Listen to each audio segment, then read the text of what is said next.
एक अमीर घर की महिला संजना हर सुबह अपने पति मनीष के साथ कार में बैठकर शहर की भीड़-भाड़ वाली सड़कों से होकर ऑफिस जाती थी।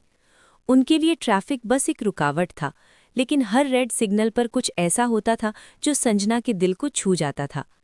सिग्नल रुकते ही छोटे-छोटे बच्चे गाड़ियों के पास आ जाते।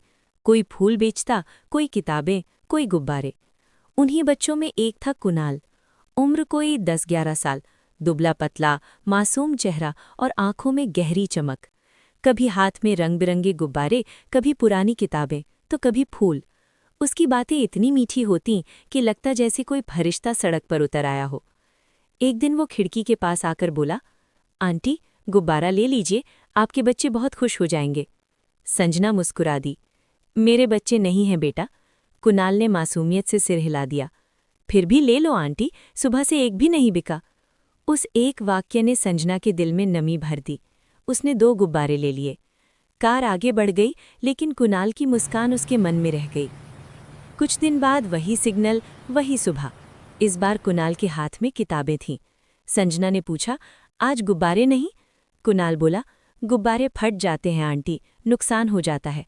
आज किताब ले लो, बस 20 रुपए की है। ज़रूरत ना होते हुए भी संजना ने किताब खरीद ली। धीरे धीरे हर सिग्नल पर एक अनकहा रिश्ता बनने लगा। संजना कुछ न कुछ खरीदती और चुपचाप ज्यादा पैसे उसकी हथेली में रख देती। कुणाल की मासूम मुस्कान संजना के दिल पर मरहम की तरह लगती। लेकिन एक दिन वही सिग्नल, वही हलचल, कुणाल नहीं था। संजना बेचैन हो गई, बार बार बाहर देखने लगी। दिल अजीब डर से भर गया। तभी कुछ बच्चे दौड़ते हुए आए। मैडम, आप कुणाल को ढूंढ रही हैं? संजना की सांस अटक गई। हाँ, कहाँ है वो? बच्चों की आवाज़ भारी हो गई। आंटी, उसका एक्सीडेंट हो गया। एक कार ने टक्कर मारी और भाग गई। सिर बहुत बुरी तरह फट गया है। डॉक्टर कह रहे हैं बचने की उम्मीद कम है। संजना के हाथ कांपने लगे, आंखों से आंसू बह निकले। दिल में एक अजीब टीस उठी, ऐसी टीस जो किसी पुराने दबे हुए दर्द को जगा रही थी। उसे नहीं पता था कि ये हादसा सिर्फ एक बच्चे का नहीं, बल्कि उसकी पूरी जिंदगी की सबसे बड़ी सच्चाई लेकर आ रहा था। कुणाल कोई और नहीं, बल्कि उसका अपना खोया हुआ बेटा था। जब ये सच्चाई सामने आई तो संजना की सांसें थम सी गईं। वो बच्चों के साथ उस गली में पहुंची जहां कुणाल रहता था। सामने एक बुजुर्ग महिला खड़ी थी। संजना उसे देखते ही पहचान गई। वही महिला जिसे उसने बरसों पहले अपना बच्चा सौंपा था। बुजुर्ग महिला फूट फूट कर रो पड़ी।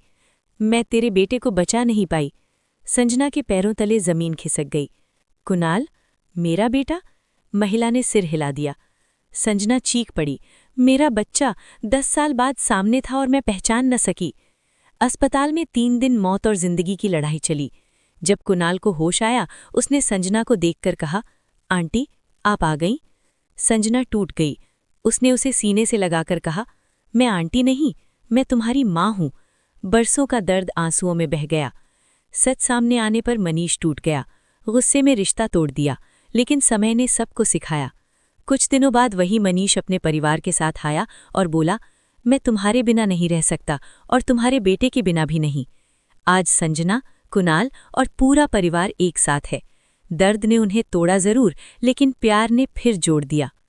सीख, प्यार के नाम पर कभी माँ बाप को, सच्चाई को और जिम्मेदारी को मत छोड़िए, क्योंकि सच चाहे जितना छुपा लो, एक दिन सामने आ ही जाता है।